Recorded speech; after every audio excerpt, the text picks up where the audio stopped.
but it does not permit threats. It does not permit violence. It does not permit people entrusted with power to place themselves above constitutional restraints. Your Honors, at the center of this case lies a simple question, perhaps the most important to any republic. When the people entrust power to a public official, does the public official remain accountable to the people, or do the people become accountable to the public official? The Constitution's answer is very clear. Power belongs to the people. Public office is merely borrowed, and every borrowed power carries with it the obligation to account for its use. If a barangay treasurer must account for public fund, then so must the vice president. If an ordinary public servant can be investigated, then so can the highest officials of the government. If ordinary citizen is expected to obey the rules, then surely those who govern them must obey them first. Otherwise, what lessons do we teach our children? That there is law for the powerful and another for everyone else? That accountability exists only for the weak? That public office grants immunity against accountability? Your Honors, this is not the republic envisioned by the Constitution. This is not the republic deserved by the Filipino people. Therefore, the prosecution asks only this: look at the evidence. Listen to the witnesses. Examine the records. Follow the evidence wherever it leads. Judge this case not by politics, not by popularity, not by fear, not by loyalty. Judge this case by the Constitution. Judge this case by the evidence. Years from now, future generations will not remember today's political alliances. They will not remember today's headlines. They will not remember today's slogans. What they will remember is when accountability was tested, the institutions of the republic stood here.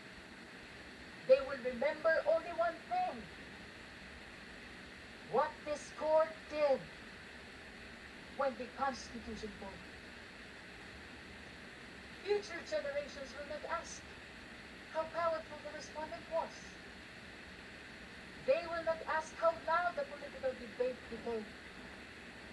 But they will ask one thing: when the Constitution voted, did the Republic answer?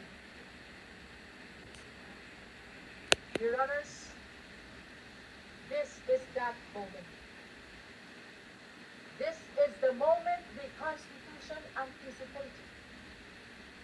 This is the moment when accountability must mean exactly what it says. This is the moment when public office must truly remain in public trust. This is the moment when the Republic must demonstrate that laws are applied equally to the powerful and the powerless alike. At matapos marinig ang mga saksi, matapos masuri ang mga dokumento, matapos matimbang lahat ng ebidensya, ang prosekusyon ay naniniwala at naninindigan. Isa lamang ang maliwanag na konklusyon: ang tiwalang ipinagkaloob ay nilabag. Ang kapangyarihang ipinahiram ay inabuso. At ang konstitusyon mismo ang humihingi ng pananalitan. amid the clarity of the mandate of the Constitution. Political noise continues. Political squabbles continues. Political division continues. Please, let me conclude. Salus populi est suprema lex. The welfare of the people is the supreme law. Thank you, Your Honor. The opening remarks of the prosecution to the lead counsel is duly noted. Opening remarks for the respondent. Counsel for respondent has 15 minutes and we will give you the same latitude we gave. Counsel for the prosecution for additional 3 minutes should you so need. You may proceed, ma'am. Your Honors, today the impeachment trial of the Vice President, and in the days ahead, this court will undertake its constitutional task of receiving and weighing the parties' Mukhang pera ang mukha nitong abogado na to. whether these pieces of evidence justify either a judgment of conviction or acquittal, guided only by its members' conscience and their solemn oath to do impartial justice. The present undertaking of this court, therefore, not only carries the weight of the Constitution, but also the imprint of our nation's history, because the Filipino people have shown that they never forget. We, as a nation, never forget. But why is the act of remembering important? What does it matter to our history and to ordinary Filipinos? Because in this trial, the prosecution proposes that we unseat the Vice President elected to office by more than 32 million Filipino people, more than the number of votes cast for the sitting president, and much greater than any of the votes secured by each of the members of the House of Representatives who now are here to prosecute her and seek to undo this people's choice. Sa Makati, ang malinaw na layunin sa likod ng mga paratang na ito ay ang pagpapatalsik sa isang vice-presidenteng inihalal Tama. ng mahigit Dapat lang. 32 milyong Pilipino at bunga ng kanilang malayang pag- Patalsikin. Ang vice-presidente Whatever mo. one's political persuasion is, Demonyo eh. the reality is that the prosecution now comes before this court to remove Medyo a weak yan, ha? chosen by an overwhelming number of the electorate. Yun lang talaga ang argumento nila, electorate. Repeatedly, Hindi innocent si Sara Duterte. unequivocally, that the people have a right to hold their leaders accountable. This is not a matter of debate. Indeed, the people have a right to demand accountability from their leaders. What we have yet to hear from the prosecution, however, is this. When the Constitution declares under Section 1, Article 11, that public office is a public trust, and that public officers and employees must at all times be accountable to the people, serve them with utmost responsibility, integrity, loyalty, and efficiency, Asan? act with Asan yun? patriotism and justice, and live our best lives. The Constitution does not only speak to the Vice President, it also demands the same standards from the prosecutors. Being public Okay. themselves, the public prosecutors and the members of the House of Representatives are also held to the same constitutional standards. But they're not impeachable. For what history tells us. This is not the first time that members of the House of Representatives have attempted to remove the Vice President, and in a manner not compliant with the Constitution. In a July 25, 2025 decision, the Supreme Court unanimously declared in Duterte versus House of Representatives, GR numbers 27835 Ang weird!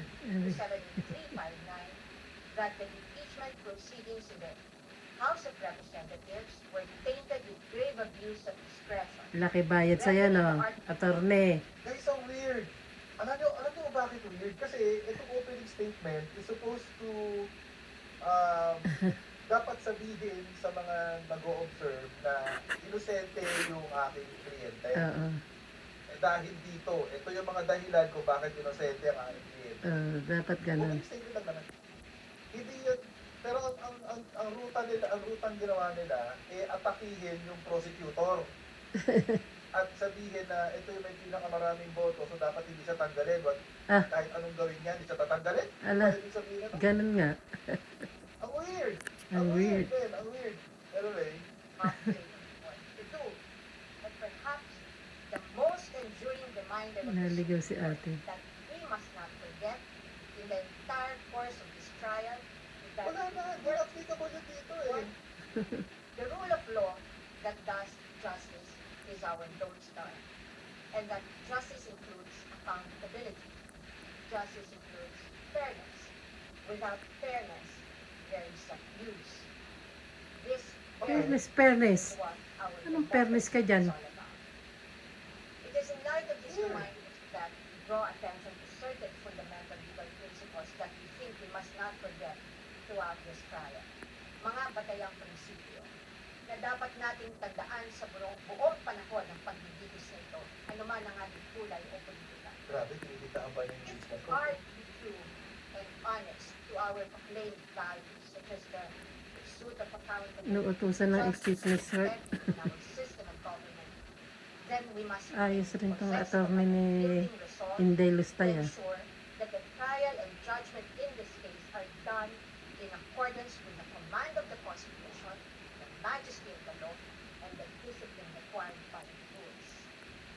Otherwise, those who stand in sanctimonious judgment of the Vice President will send a clear message that the law can be bent when it suits the convenience of the powerful, and that justice can be sacrificed at the altar of partisan interests. Mahalagang Sirang ka nakapala sa sila. ng ating Korte Wala na. Suprema.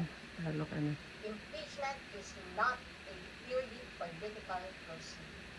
It is primarily a Pati legal, bibigyan sa political, Constitution. constitutional mechanism. O, si Bruno lang sabi niya. Kailangan na Ang ayon sa labaw ng batas depensa. at konstitusyon Kwento mo sa pagong. ang proseso nito.